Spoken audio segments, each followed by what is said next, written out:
So, yun. Dito tayo sa palengke ngayon para bumili ng ulo ng baboy. Magkano isang kilo nito, kuya? Kuha lang ako ng 2 piraso. 3 lang naman kami kakain. Ang gusto ko dito, yung mata. Malinamnam pag kinain mo.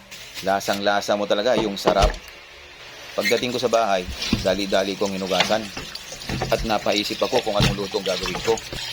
Kung sinigang ba o nilaga. Pero mas matimbang sa isip ko, lutong nilaga na lang gagawin ko.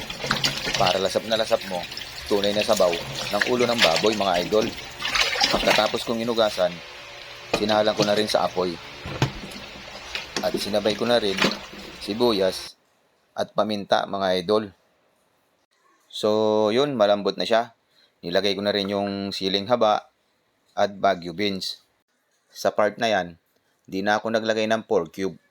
Sapat na sa akin, lasa ng sabaw, mga idol.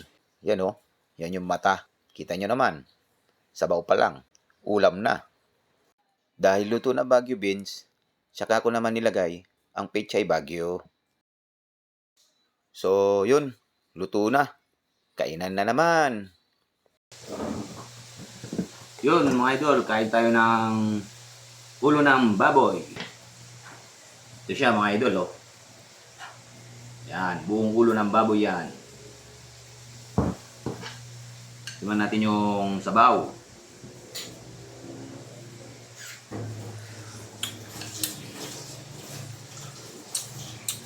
Kain, mga idol.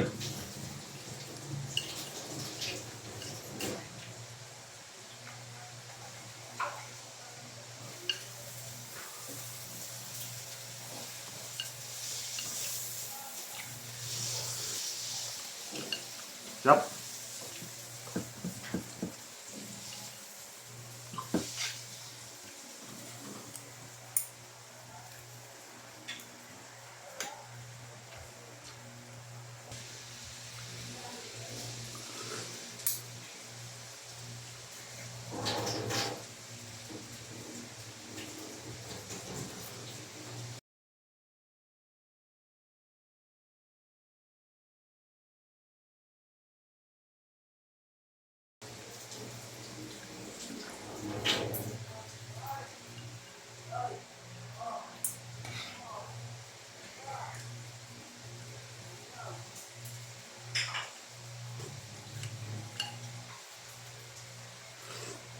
Sarap ng sabaw.